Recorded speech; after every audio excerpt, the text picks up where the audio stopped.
नमस्ते प्यारे बच्चों, स्वागत है आपका रामरूप शर्मा चैनल पर। और मैं हूं रामरूप शर्मा। बच्चों, आपको पता होगा बोर्ड के एग्जाम क्लास 10th के भी और क्लास 12th के भी और जेई मेंस के भी जो तीनों एग्जाम है, तीनों जो बड़े एग्जाम है वो अभी चल रहे हैं। और क्लास 11th के भी जो एग्जाम है वो भी साथ की साथ 9th और 11th क्लास के एग्जाम भी चल रहे हैं। 11th क्लास का एक बहुत ही इंपॉर्टेंट चैप्टर है जिसका नाम है बायनोमियल थ्योरम। अलजेब्रा का एक पार्ट है और बहुत अच्छा पार्ट है एक्सपोनेंट को ओपन करने के लिए, यानी कि कितनी भी बड़ी पावर को एक्सपेंड करने के लिए।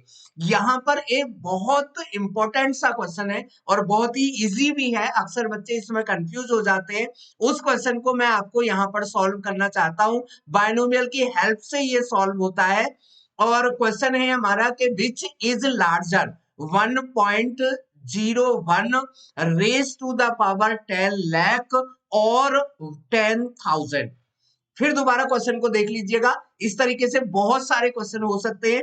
इसी तरीके का क्वेश्चन ये भी हो सकता है 1.1 raise to the power 1 lakh और 1,000। तो इस तरीके का क्वेश्चन ये भी हो सकता है, या और भी कई क्वेश्चन हो सकते हैं। इसी मेथड से, इसी थ्योरम से बड़े आराम से सॉल्व हो जाएंगे। मैं आपको सॉल्व करके यहाँ पर दिखाने वाला हूँ, है ना। वीडियो को लाइक करके शेयर जरूर करिएगा बच्चों। और साथ ही साथ आपका कोई और भी पर्टिकुलर क्वेश्चन हो किसी भी पर्टिकुलर एक्सरसाइज से, चाहे 10th क्लास का है, 9th का है, 11th का है या 12th का है, तो आप उस क्वेश्चन को कमेंट सेक्शन में जरूर बोलिएगा। मैं उसकी वीडियो आप तक निश्चित रूप से पहुंचाऊंगा।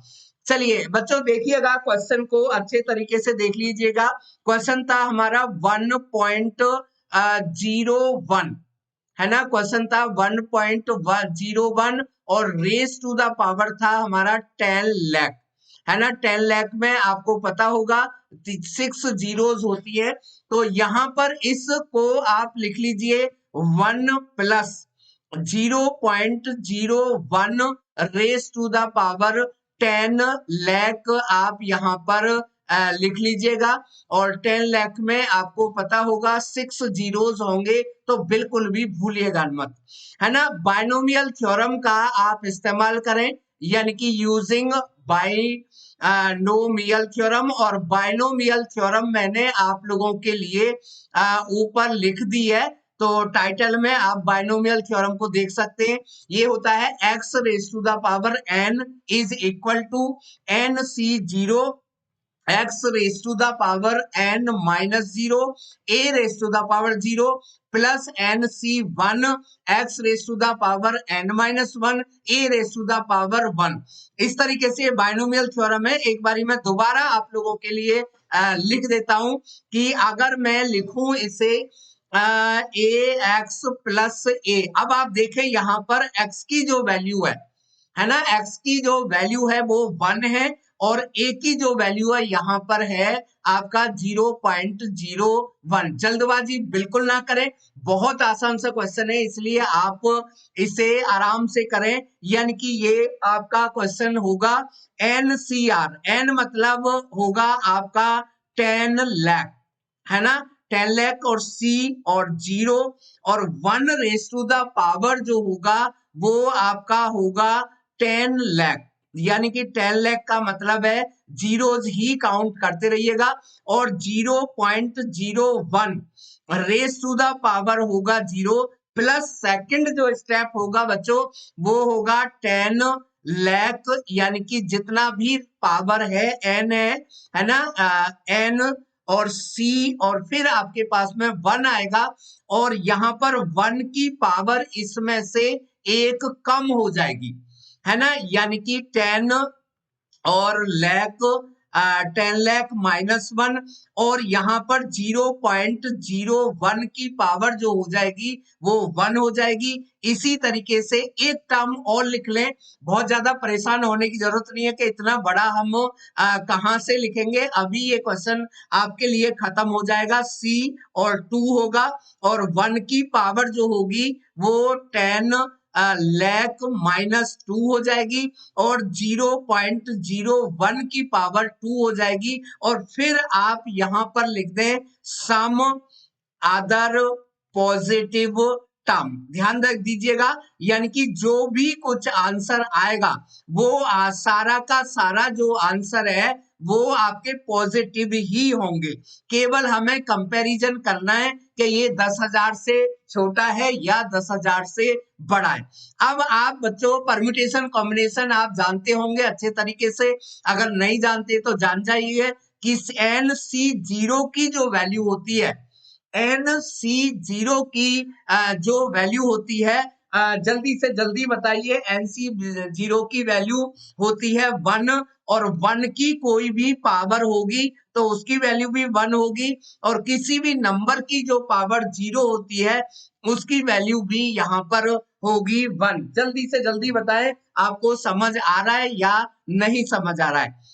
जब हम सेकंड स्टेप की तरफ चलेंगे बच्चों, तो NC1 की जो वैल्यू होती है वो 1, NC1 की वैल्यू n होती है, यानी कि इसकी वैल्यू होगी आपकी 10 लाख, है ना। 10 लाख की 0 में गलती बिल्कुल भी मत करिएगा, 1 की कितनी भी पावर हो तो आपका आंसर 1 ही होगा, और यहाँ पर जो आपका 0.01 की जो पावर होगी वो 0.01 ही होगी।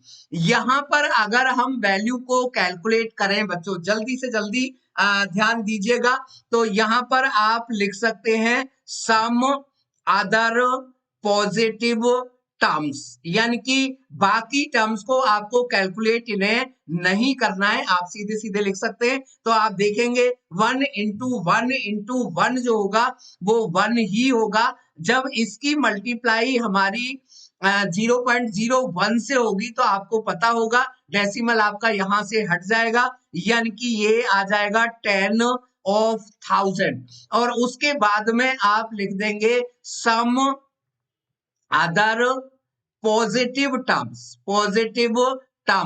पॉजिटिव कुछ दूसरी भी पॉजिटिव टर्म्स आएंगी, चाहे उसका वैल्यू कितना भी छोटा हो या कितना भी बड़ा हो। अब आप यहाँ पर देख सकते हैं, अगर हम 10,000 में 1 प्लस करेंगे तो ये आपका आ जाएगा 10,000 ऑफ 1, और फिर उसके बाद में होगा आपका सम अदर पॉजिटिव टर्म, ठीक है ना। अब आप देख रहे होंगे कि 10,000 से तो ये पहले से ही ज्यादा हो गया है, यानी कि 10,000 of 1 plus some other positive terms जो होगा ये बड़ा है, आप देख रहे होंगे 10,000 से, यानी कि आपका यहाँ पर प्रूफ आ जाएगा। अगर एमसीक्यू में आता है तो आप डायरेक्टली भी लिख सकते हैं, और अगर आपका सब्जेक्टिव आंसर आता है तो फिर आप यहाँ पर लिख सकते हैं। इसका मतलब है हम कह सकते हैं कि